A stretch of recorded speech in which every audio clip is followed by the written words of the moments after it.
Hello everyone, this is Mikey Garcia. Yo, it's your boy, the odd guy himself, Malik King Scott. Hi, I'm Charlie Edwards. This is Fast Eddie Chambers, and you're listening to the BoxHard Podcast with my main man, Joey Coastman. Hello everybody and welcome to episode 12 of the BoxHard Podcast. I'm your host, Joey Coastman. I'm joined as always by Mr. Ayaz Sumra. Ayaz, how you doing? I'm good, Joey. How are you? Very good, very good. Now, before we get into episode 12, I just want to say a massive thank you to all of our listeners. All of our listeners have been listening more and more and more and more, and it just seems that every show is getting more views than the last one, so thank you all for that. It's very much appreciated here. Now, we're going to move into part one. We're going to waste no time and move into part one. Part one is called The Review, where we review the fights of last weekend. Part two, of course, is called The Preview, where we talk about the fights coming up. So, time for part one. We're going to waste no time. We're going to start with a card that took place in Essex this week. Tony Conquest moved to 16-2 with a 4-round points win over Igoris Barucha. That was in the cruiserweight division. Just a quick little 4-rounder there. Now we're going to move over to Saturday now. This was in Hamburg, Germany. Jack Kulkai picked up a 12th round unanimous decision win over Dennis Hogan. So Mr. Kulkai now moves to 21-1. That was for the interim WBA World Super Welterweight title. Also on that bill, Kubrat Pulev, we announced it last week, he was facing off against Maurice Harris. Pulev picked up a KO win in the first round, so Pulev now 22-1. Again, another knockout for Pulev. To be honest, Ayaz, what's your honest views on Pulev? Because he's only got the one loss. I mean, it was quite a big loss to Vladimir Klitschko, but apart from that, his record is pretty much, it speaks for itself. He's a great, great fighter. What sort of future do you think he's got in the heavyweight division now, especially with it all being smashed wide open? All being smashed wide open by the win that Fury picked up over Klitschko. How do you see Kubrat Pulev's next few fights going? Where do you think he'll be possibly sometime next year? Where will he be? I reckon he's a very good fighter. He's underrated, in my opinion. And obviously, he's only had one loss. You know what? A fight that I'd like to see him fight, I'd like to see him fight... I would like to see him fight someone like Tyson Fury, or Huey Fury would be a good fight for him. Yeah, I think he has earned his stripes, but I don't want to see him fight Tyson Fury just yet. I think Huey Fury would be a good fight. Again, he's up and coming, Huey Fury. He hasn't really fought at that level yet. But I tell you who I'd like to see him face off against in the next year. David Haye, providing he gets past his opponent. Moving down that bill also, it was a bit of a late announcement. Derek Chisora was also on that card in Hamburg. His first fight under the Sauerland brothers. He moved to 23-5. He picked up a 5th round TKO victory over Peter Erdos. Peter Erdos was just a journeyman with 9 wins, 8 losses and 4 draws. But yeah, we had to tell you about that as well. Also over in Mexico, Johnny Gonzalez, the very experienced ex-world champion, he fought for the vacant WBC International Silver Super Featherweight title. He fought against that guy with the really crazy name, Hurricane Future. Unfortunately, Hurricane Future was defeated by veteran Johnny Gonzalez. This was a 12th round unanimous decision in favour of Gonzalez, so he picks up his 59th professional win. There wasn't anything else on that bill in Mexico, but moving over to New Zealand, heavyweight prospect Joseph Parker, he was out again. He was facing off against Daniel Martz. Now, Joseph Parker moves to 17-0. TKO in the first round. I haven't seen it, but, a lot of big things are expected of Mr. Parker now. He really is moving on through the division very, very swiftly. That was for the WBO Oriental Heavyweight title. Also, another crazy card in England somewhere, can't remember where now, but Tyler Goodjohn, he moves to 12-4 with a points win in 6 rounds in the welterweight division. He defeated Gogo Savic.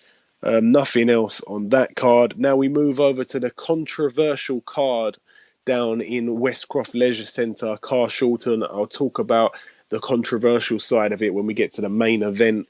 If anybody didn't see it, it was live on Channel 5. There was a lot of stuff going on in that main event, so we'll get into that in a moment. But I was actually there in attendance, so I saw it from the front row. But a few good fights on that bill. We'll start with massive prospect, the Welsh flyweight, Mr. Andrew Selby. He moved to 3-0 with a win over Brasino. Andrew Selby, he just looked brilliant. I saw him warming up, and it just the things he does, he's just so...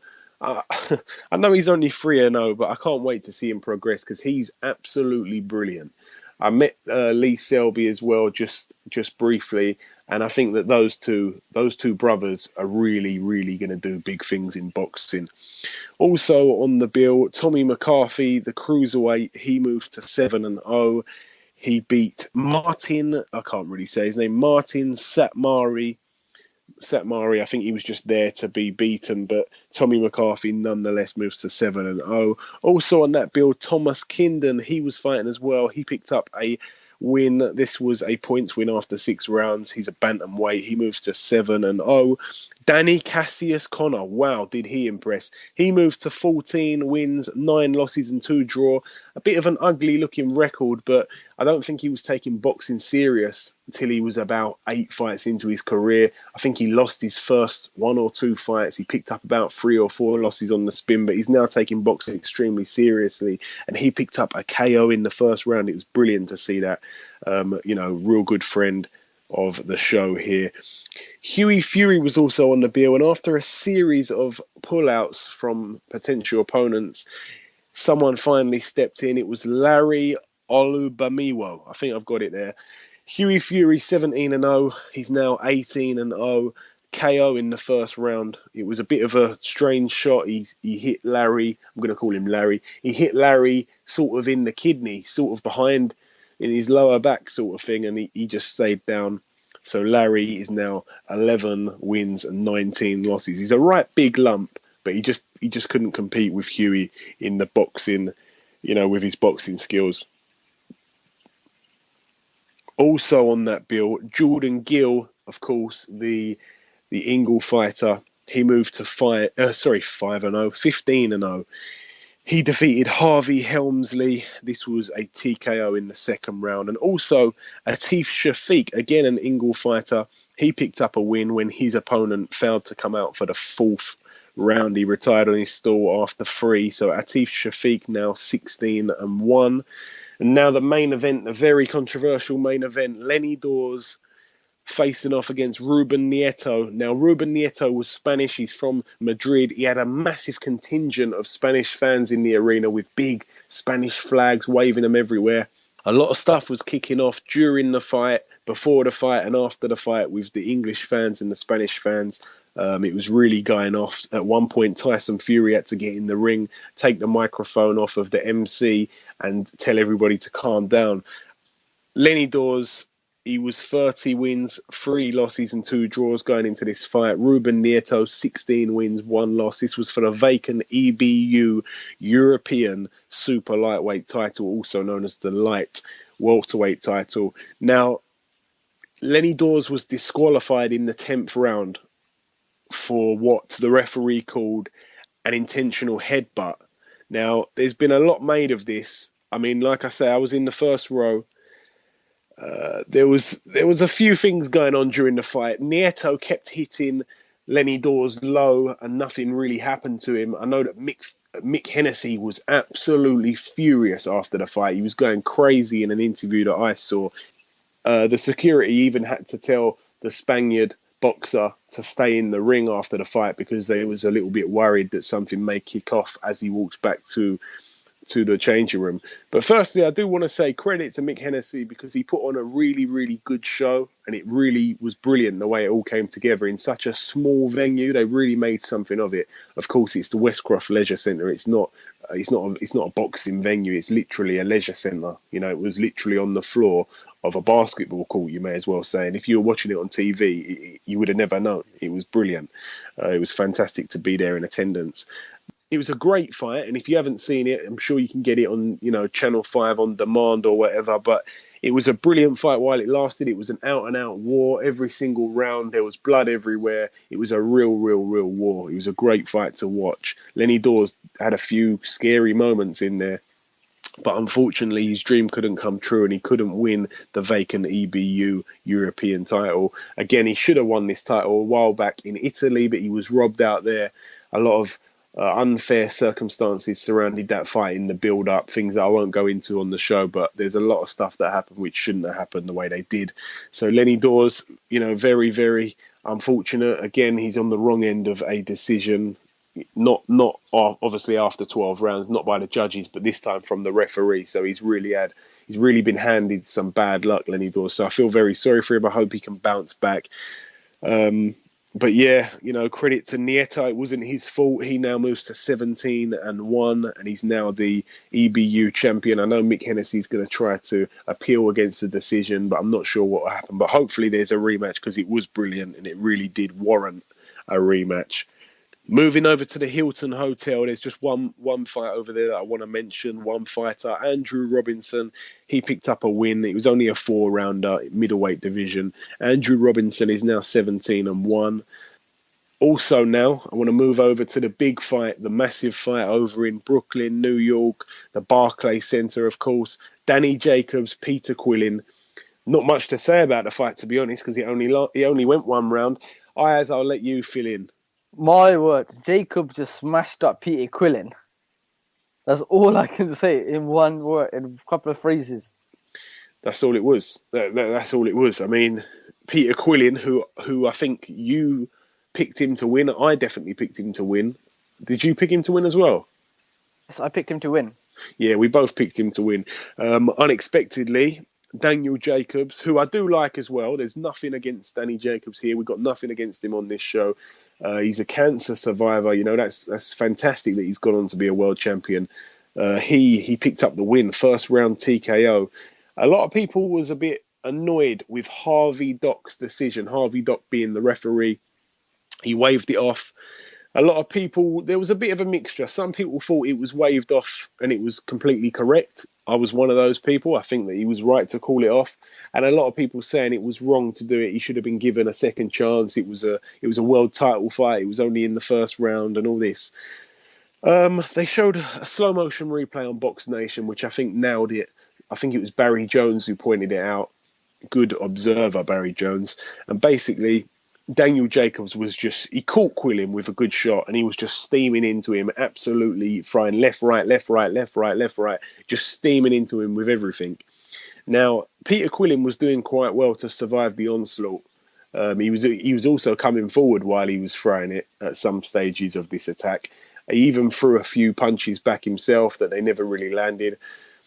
Jacobs hit Quillin with another shot and Quillin sort of backed up and his leg sort of buckled and it looked like he may go down, but he managed to stay up and his eyes were if you remember Curtis Stevens being knocked down by Gennady Golovkin, when he was on the canvas his eyes went all wide like he'd just seen a ghost. That's what happened to Peter Quillin.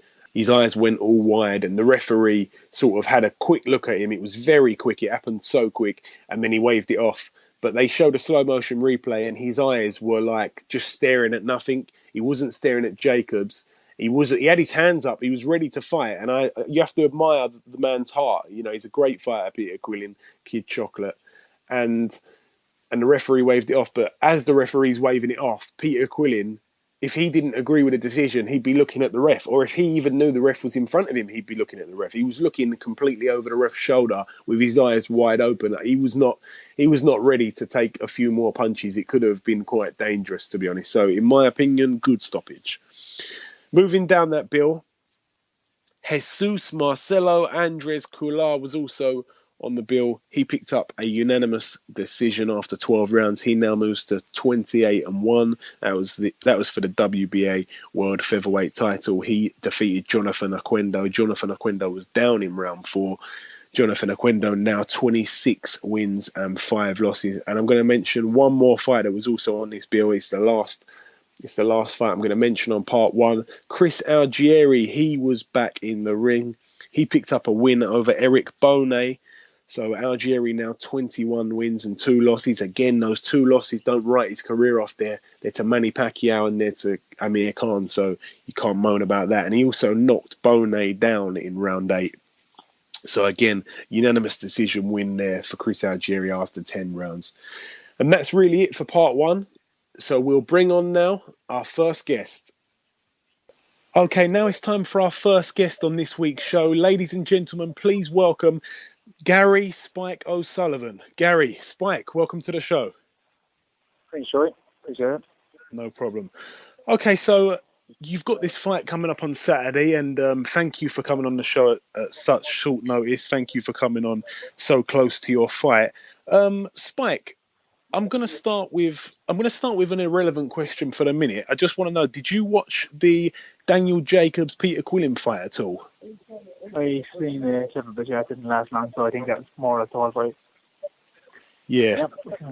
Yeah, no, because he just seemed to just blow him out of there, which was quite surprising, to be honest. I had Quillin winning that fight, but yeah. Okay, now this fight coming up on Saturday, Chris Eubank Jr. Do you consider this fight the biggest fight of your career so far, Spike? Yeah, definitely. It's only because another fight for the world title after. So, yeah, it's the biggest fight of my career, yeah. So you'd say it's bigger than the Billy Joe Saunders fight? Well, it is because I think the reason being is because I'm going to fight for the world title after.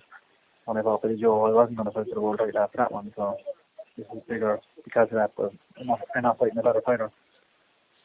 So, of course, you know, the winner of you and Eubank goes on to the winner of the fight the other day, which we just mentioned, Quillin and Jacobs.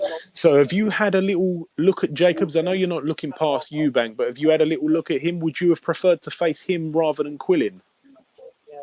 Didn't bother me either way, to be honest.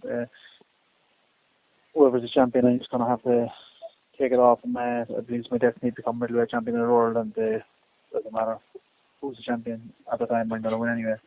I think Daniel Jacobs is a guy that I've got an awful lot of respect for. One of the guys I respect the most in the world. I think he's a great guy, and having beaten cancer and got to where he is, I think it's an amazing story, and I'd like to congratulate him on his win, and looking forward to getting along with him in the not-too-distant future. Okay. Now, a lot of people are surprised that you haven't tried to get under the Chris Eubank's skin. Obviously, Billy Joe did this and it worked pretty well. Instead, you've taken a different approach, one that surprised many people. You haven't really said anything bad. Why is this, Spike? I never ever say anything bad about anybody once. I use a bit of banter on social media to get the fight. There's no, just like really for Chris Eubank. It's like nothing bad to say really. I think he's an arrogant guy.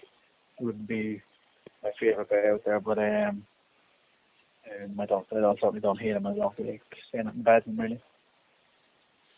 Even though what you're saying, you know, your reason's 100% valid, I personally can't see you staying quiet all the way up until the fight. Something's going to happen at the weigh-in, Spike. I know what you're like. It's a possibility. I just go with the flow, man. Just, whatever happens, happens. I have nothing planned. And do you do whatever I feel like. Chris has refused to face off with you before because he said that you kissed an opponent. He's talking about Anthony Fitzgerald. Do you think he will face off with you at the final press conference and the weigh-in, or do you reckon he will avoid it? I don't know, and I don't really care what he does. It's irrelevant to me. I don't care what he does. I just, he can do what he wants. I'm going to do what I want, and I'm going to do what I want him. Saturday, just smash him up. And now, of course, you're on a good run at the moment. You haven't been past 3 rounds in any of your last 5 fights. All of those fights you've won by knockout. Last time we spoke, you said you don't really go into fights looking for the knockout. It just comes. Will you be going for the knockout against Eubank? I will be, yeah.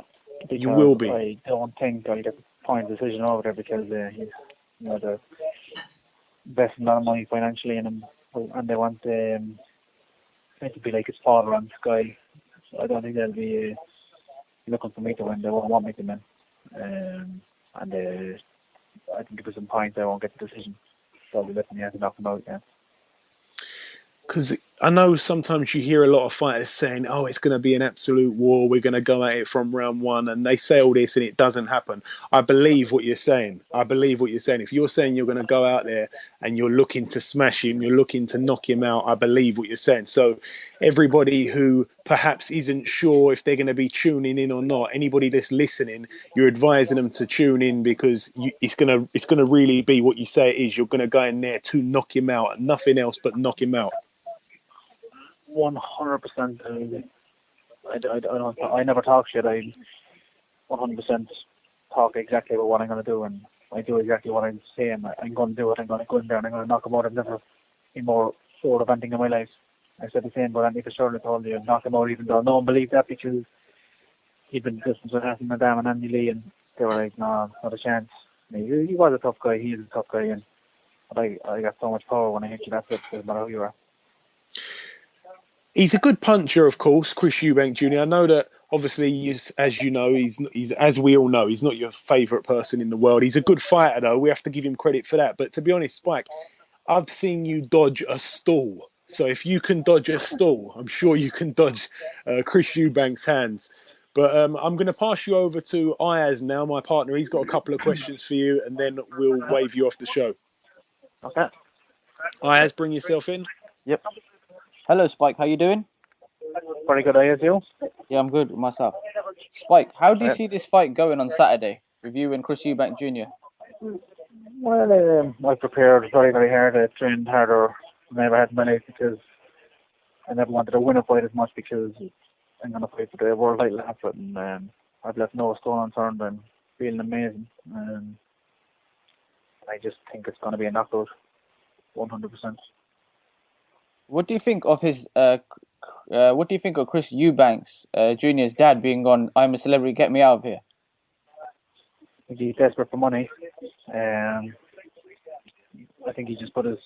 I know for a fact he begged for the Golovkin fight also, and he couldn't get the Golovkin fight. So that was the second biggest fight financially for him that he could get, and that's why he's put his son into this fight with me. Big mistake. His dad doesn't give a shit though. His dad doesn't give a shit what happened to him. His son, before he put him up for adoption when he was a young fella, and he ended up living out in Vegas for a few years. Poor old Chris Jr. was terrible. What his dad done to him, and I think he's doing a terrible thing to him. This one also, he's exerted the amount of time he needs when he has the toughest fight of his entire life, and he's just left and went to the jungle to get more money, and he's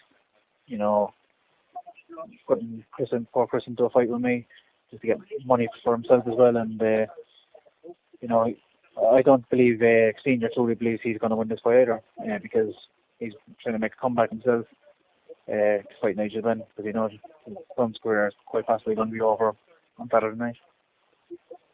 Would you consider taking Golovkin on? Would I consider taking Golovkin on? Is that what you said? Yes. 100%. I would love to fight him. Absolutely love to fight him. It'd be great. I like his style. I like his style. He's a good guy, great champion. I absolutely love the opportunity to fight him. And I know he's only human like anybody else, and everybody can be knocked out. And I got the power to knock anybody out. And he's hit a villain. I'll knock him out and become the number one middleweight in the whole planet, which would be a dream come true. I love that opportunity.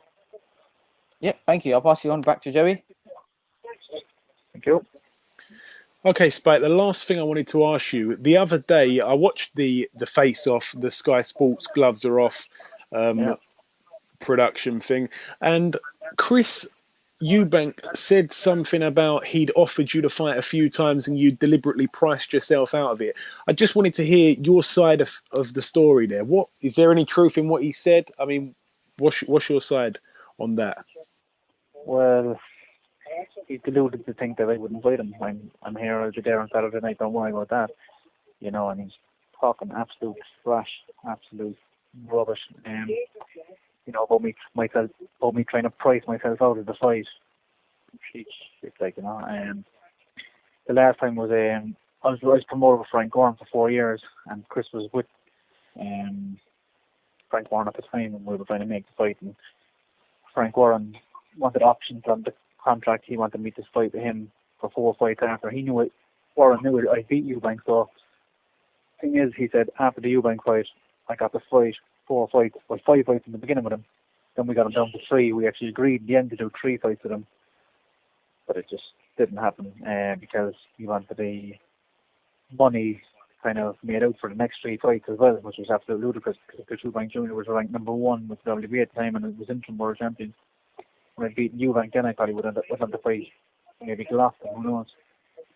And they wanted to sell out the money that I was going to make in that fight prior to me signing the contract for the fight with Eubank. It was just impossible. Couldn't do it. Plus, I've been warm for 4 years already, so I just had to sign it with the Murphy's boxing as well. So it was just a backward step for me to go back with Warren, I thought, and couldn't do it. Okay. Yeah, I'm sure a lot of people will be listening and a lot of people will, they wouldn't have known about that. So thank you for sharing that with us, Spike. My pleasure. Just truth. It seems like he's blaming you, you're blaming him, but at the end of the day, the fight's sealed now, it's signed, and it's here on Saturday. It's so close. I cannot wait for it. I think it's the fight on the bill, and I'm not lying when I say it. I think I'm looking forward to this fight more than any other fight on that bill. I think this is the most intriguing fight, and like I say, when you say that you're going out there to knock him out, I believe what you're saying. So I wish you the utmost luck, Spike. Not that you need it. I think if you land on anyone, they're gone anyway. Doesn't matter if it's Eubank or if it's a stall. So thanks once again for coming on the show, Spike. It's been an absolute pleasure speaking to you, and best of luck in the fight. I'll probably see you sometime this week anyway. Yeah, thanks very much, Joey. Appreciate it. Thank you, man, and take care, and we'll see you over there. God bless. Okay, now it's time for part 2 of the BoxHard podcast. This is the part where we preview the fights coming up this week. So on Tuesday, the 8th of December, it may have already gone by the time you listen to this podcast. But Dennis Duglin, we remember he fought and lost to George Groves. He's out on a New Jersey card. He's fighting a guy called Elvin Ayala. Dennis Duglin, 19 wins, 4 losses. Elvin Ayala, 28 wins, 7 losses, 1 draw. Chad Dawson's also on the bill. He's now 32 wins and 4 losses. He's in a 10-rounder in the light heavyweight division against Shuja El Amin with a record of 12-8. Now that's it for the Tuesday. Moving over to Friday now, on the 11th of December, a really strange one over in Puerto Rico. Nonito Donaire, he faces off against Cesar Juarez. Now, Nonito Donaire, his record now 35 wins, 3 losses, and Cesar Juarez, 17 wins, 3 losses. This is for the WBO International Super Bantamweight title. Also on that bill, Felix Verdejo. He's also out again. He looks to move to 19-0. He's 18-0 at the moment. 10-rounder for the WBO Latino lightweight title. He faces off against Jose Nilson dos Santos, who has a record of 27 wins and 3 losses. I think that's it for the Friday. There's a few strange ones again, like they're just scattered everywhere. It seems to be the case this time of year. Everyone's just jumping on whatever bill they can, to be honest with you. We're going to move over to Saturday now. A few strange ones on Saturday as well. We're going to start with a card down in Australia. Vic Darchinyan. He faces off against Chris Paulino. Vic Darchinyan, 41 wins, 8 losses and 1 draw. It's only a 10-rounder. It's for the vacant WBC Asian Boxing Council Super Bantamweight title. Chris Paulino's record's 14 wins and 2 losses. Also over in Denmark, Patrick Nielsen. He faces off against Rudy Markusen. Nielsen with a record now of 27 wins, 1 loss, and Markusen 39 wins, 3 losses. That should actually be a good fight, to be honest. I hope I can watch that somewhere. Now, a random card. A lot of people were linked with this fight, but over in Moscow, Russia, Roy Jones Jr. against our very own, he's Welsh, so he's our very own British fighter, Enzo Maccarinelli. Roy Jones Jr. with a whopping record now. This is his 71st professional fight. Roy Jones Jr.'s current record is 62 wins and 8 losses. It's a 12-rounder cruiserweight division. Enzo Macronelli, 40 wins and 7 losses. So these guys have got almost 120 fights between them. So that's absolutely crazy. Moving down that bill, Dmitry Chudinov, 16 wins, 1 loss and 2 draws. Remember, he lost his WBA interim belt to Chris Eubank Jr. He faces Benjamin Simon, who has a record of 26 and 2. Chudinov was actually a really good fighter, so I hope that he can get back to winning ways. Also on that bill, Alexander Ustinov, he faces off against ex-world champion Samuel Peter. So Ustinov now 32 wins, 1 loss. Samuel Peter now 35 wins and 5 losses. Moving over to Ukraine, Max Bursak, he's also in a fight. It's only an 8-rounder. His opponent hasn't been announced yet. His record's now 31 wins, 4 losses and a 1 draw. He's been in a lot of big fights.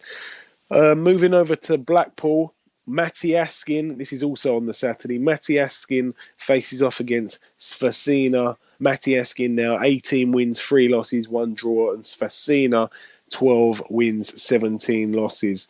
Should be a good win for Matti Askin. Again, a tough fighter, very underrated, and a massive lookalike for Marco Huck. Luke Blackledge is also on that card. He's now 20 wins, 2 losses, 2 draws. But again, his opponent hasn't been announced yet. Moving over to the massive bill now in the O2 Arena. A lot of people have criticised this for being pay-per-view. I think it is pay-per-view worthy, to be honest. Not for the quality fights on the bill, but just purely for all the names on the bill, all the fights on the bill. I think there are some good fights on the bill, just to add. Kevin Mitchell faces off against Ishmael Barroso. Kevin Mitchell, 39 wins, 3 losses. Barroso, tough opponent, 18 wins, undefeated with 2 draws. Obviously, this is in the lightweight division. It's a 12-rounder. It's for the interim WBA World Lightweight title. Should be a really good fight, this fight, and I think it will be quite tough. But I think Kevin Mitchell should pull through. How about you, Ayaz? The Kevin Mitchell fight, yeah, this is a very tough fight for Kevin Mitchell. Obviously, they're saying the winner of this fight has to fight Anthony Crolla. Is it the WBA? Yes. Yeah, so the winner of that will fight most likely Anthony Crolla. So I reckon Kevin Mitchell's in a very tough fight. His last fight against Linares, that was my word. That's probably, it could be fight of the year in my opinion. The way Kevin Mitchell was that fight, he's getting hurt, but he was still giving it a shot until he got stopped. Yeah, I don't think anyone can question his heart. I think he's got one of the biggest hearts in boxing. He's too brave for his own good sometimes. Moving down that bill, Anthony Joshua faces off against Dillian Whyte. These guys are both unbeaten, of course. Anthony Joshua 14-0, Dillian Whyte 16-0. The belts that are on the line here are the Commonwealth heavyweight title, the vacant British heavyweight title, and the WBC international heavyweight title. So the winner's going to have 3 straps around his waist come the end of the fight.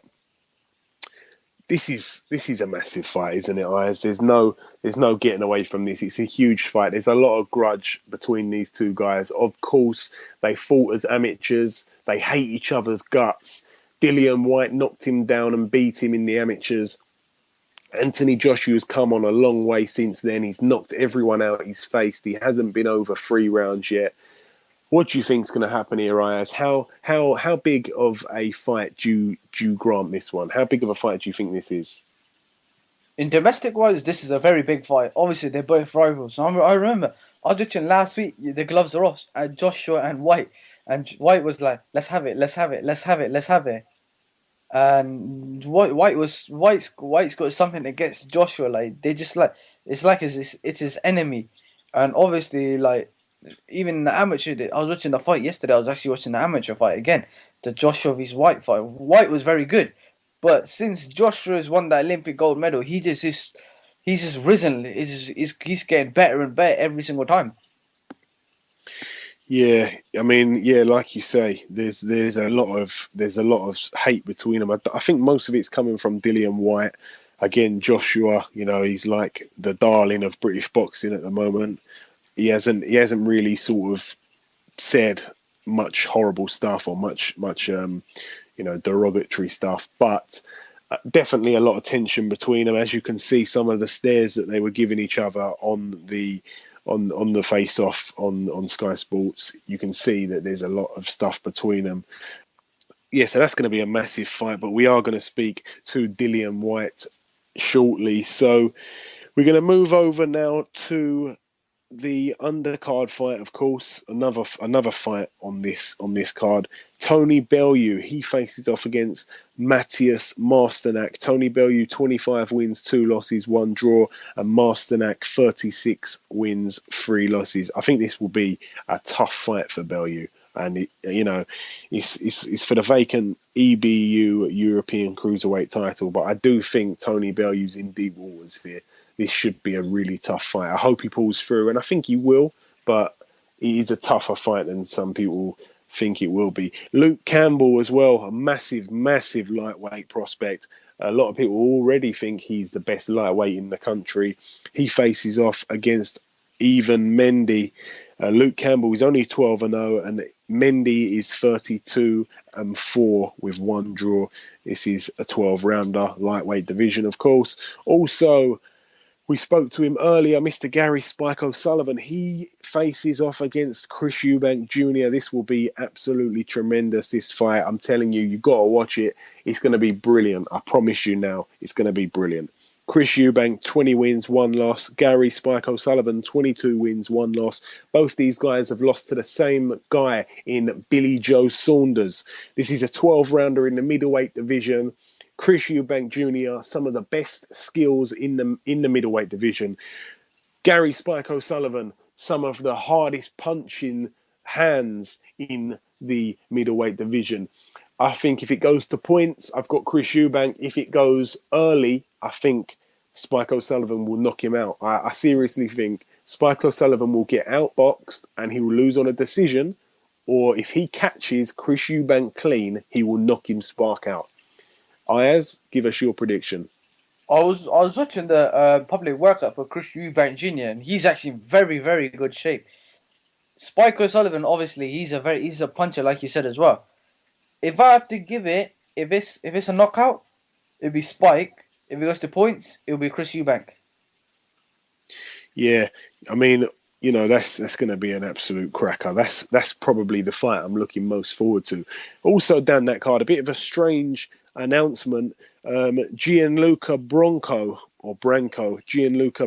he defends his EBU European welterweight title against nice guy of boxing, also part-time boxing pundit, Mr. Paulie Malignaggi.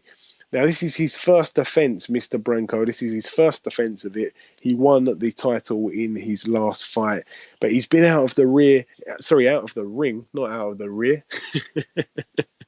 He's been out of the ring for a year and a little bit now, so about just under 13 months. So he's been out of the ring for 13 months. So again, a bit of inactivity, but then again, Paulie hasn't been extremely active, to be honest, this late in his career. So Paulie Malignaggi, he always said he wanted to win the European title because I think he's got Italian blood from his granddad, and he wants to win this title and he wants to give this title to his granddad.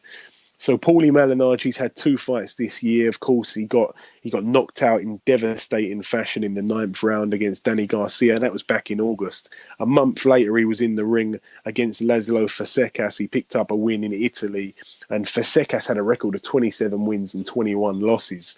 So a bit of a journeyman sort of record there. And Paulie beat him unanimously. He won every round practically. He won after 8 rounds. But this is a good fight. And I will say, Branco is a good opponent. Branco's record, 49 wins, 24 of those wins coming by knockout. So basically a 50% knockout ratio, a percentage, should I say. And he's got 3 losses and 1 draw. Now, his 3 losses, get a load of this for people that may not know. His 3 losses, 1 loss to Arturo Gatti. There's no shame in losing to him. 1 loss to undefeated at the time, 25-0, Miguel Cotto. He managed to knock him out. This was in the 8th round. This was back in 2006 though. And his last defeat was in 2010 to Matthew Hatton. This was over in Dagenham in Essex. So he hasn't lost for the last 5 years. But then again, saying that, he's only had 1, 2, 3, 4, 5, 6 fights in the last 5 years. So he hasn't been extremely active. Paulie Malignaggi, obviously, I shouldn't have to say his record. Everybody should know the fights he's been in and the type of people he's faced off against. But he's 34-7. 34 wins, but only 7 coming by knockout. Again, he's been in there with a lot of top guys, but this is a bit of a test for him. He's 35 years old now. He's been in a lot of wars, a lot of tough fights, but both of these guys have lost to a Hatton.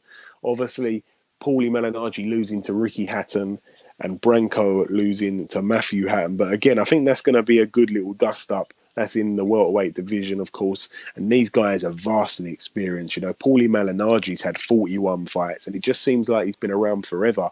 Branko, well, he's had 53 fights. So it'd be a good fight, that one. And Branko, I should mention his age as well. Paulie Malignaggi being 35 and Branko being 45. So that's a really old boxer there. 45 years old. So there's a 10-year age gap here, so this would be quite bad if Malignaggi loses to Branko. I think that would be the end of Paulie's career, to be honest. He wouldn't want to carry on fighting after losing to someone who's 45, who hasn't been extremely active in the last couple of years. Also on the bill, the pride of Leeds, Josh Warrington. He faces Jorge Sanchez. Both of these guys are unbeaten. It's for the WBC International Featherweight title. Josh Warrington 22-0, Jorge Sanchez 15-0. It's a 10-rounder. This will be a good fight. I'm looking forward to this one. Again, Josh Warrington, I really hope he does well. He's got a brilliant fan base. He's just moved from one thing to another. He's smashing everybody's expectations, getting all these wins. Also on the card, Martin Ward faces Miguel Gonzalez. Martin Ward, 12 wins, no losses and 2 draws. Miguel Gonzalez, 13 wins, 4 losses. Reece Balletti's also out again. He's 4-0 at the minute. He's only in a 4-rounder. He looks to move to 5-0. Jake Bull is on the card as well. He's 3-0. He looks to move to 4-0. It's only a 4-rounder. And Ted Cheeseman, his 3rd professional fight, he looks to move to 3-0 at the moment. 2-0. Good prospect for the future, Ted Cheeseman. And Jake Bull. Andy Ruiz Jr., he's out again. His opponent hasn't been announced yet, and it's only going to be an 8-rounder. But just to note, you know, he's a good fighter in the heavyweight division, and he's looking to pick up another win again. He's been out twice in the last couple of months. He fought in September and October.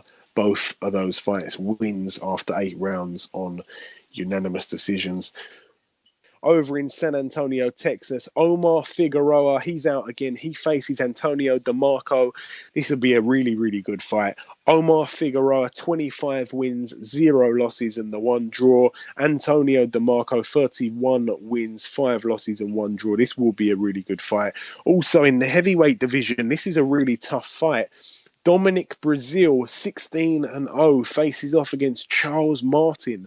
Now, Charles Martin is supposed to be fighting Glazkov for the IBF title. Again, there's a lot of confusion at the minute, but Tyson Fury, who beat Vladimir Klitschko, took all his belts. The IBF are already calling that he fights for his mandatory. He fights his mandatory fighter. So the guy who's in the mandatory position is Glazkov, and if Fury doesn't defend against Glazkov, which he can't because he's contracted to fight Vladimir Klitschko in a rematch, then Glazkov will fight for the vacant title against the next in line, which is Charles Martin. But again, Charles Martin's in a really big fight here. Dominic Brazil, 16-0. Charles Martin, 22-0 with the 1 draw.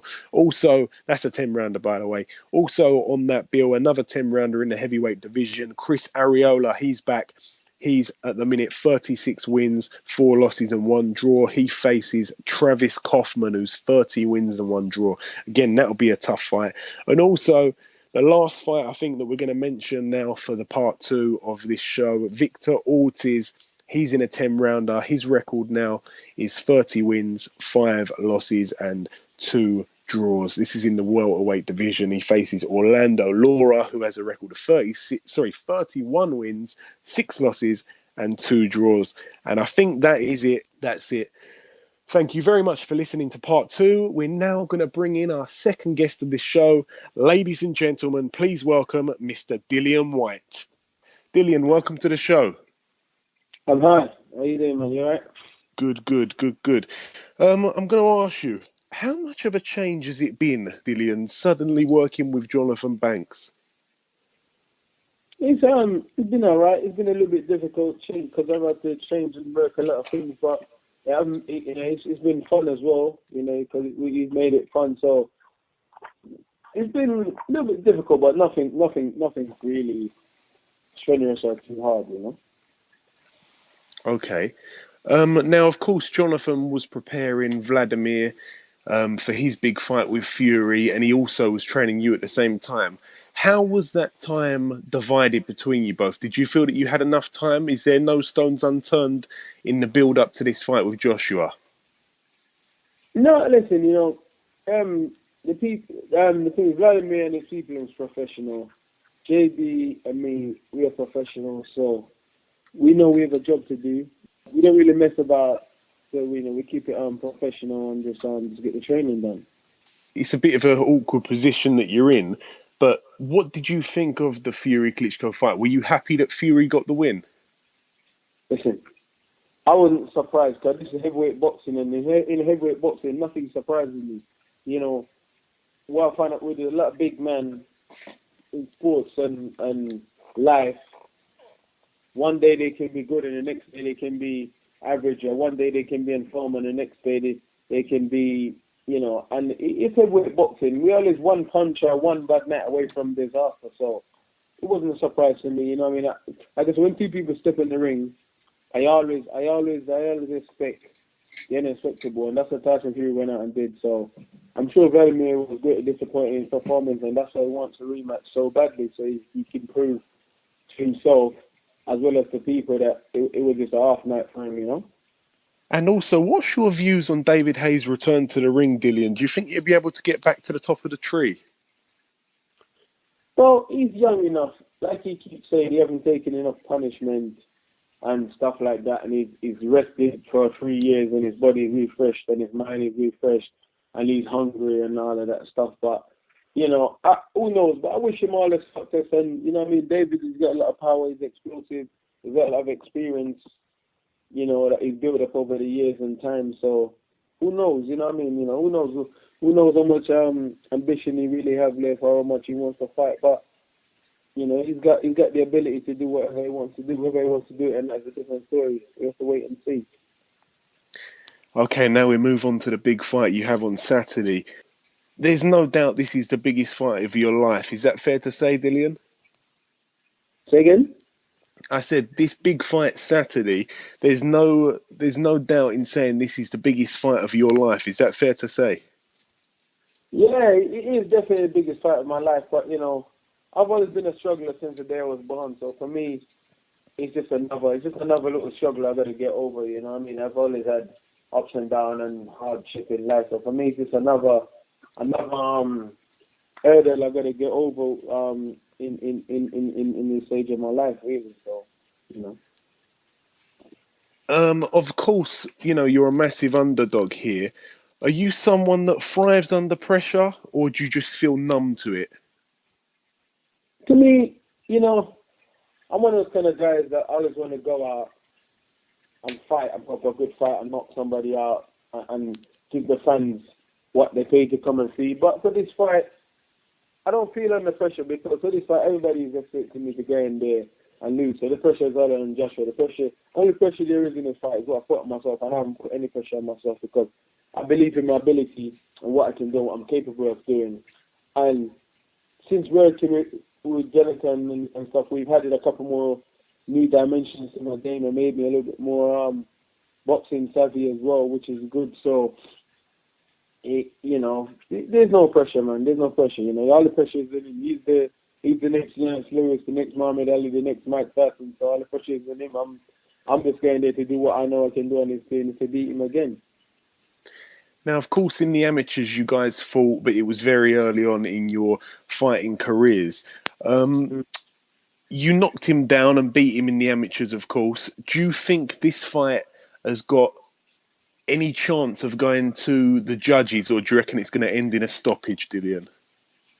Well, you never know. I'm sure he's going to be looking for a stoppage, and I'm sure I'm definitely going to be looking for. I'm definitely going to be. He's definitely going to be trying to stop me. I'm going to be trying to stop him. So I'm not sure, but I know that if it goes to the scorecards and it's close, I'm gonna get robbed anyway. So, but whether it goes the distance or it goes to the scorecard, it doesn't really matter to me. To be honest, I've trained for 12 rounds, a 12-round hard tough fight. So, And the last thing I want to ask you now, you've said a few times now that Anthony Joshua is a fake. Seeing as you can sort of say whatever you like on our show, whereas you may not be allowed to say certain things on the TV or in other places, would you care to elaborate on that, Dillian? Yeah, listen, if you look at the guy's career and what he does and the way he acts and the way he goes on when he's in front of the camera, and then you look at the way, like even under camera and stuff, he goes on like he's this good boy, he's this good role model and stuff. Then after, when he's by himself and his media people and stuff is not around, he posts certain pictures of him doing certain things and acting a certain way and pretending to be this bad boy that he's not. And secondly, he just lies all the time. He lies like he tried to say at the head to head we had to be separated by security, which was a lie. There was no security separating us. I offered him I said to him, let's go. He didn't want it. He was like, oh, we was in there for 45 minutes. Why didn't you say what you want to say? I was like, he didn't want to go. So no security. And listen, if me and him was going at it, what security could have stopped both of us? No security. Nobody could have stopped both of us. Really. So he just, he lies about who his trainer is. Like Tony Sims is the front man. Robert McCracken is his new trainer.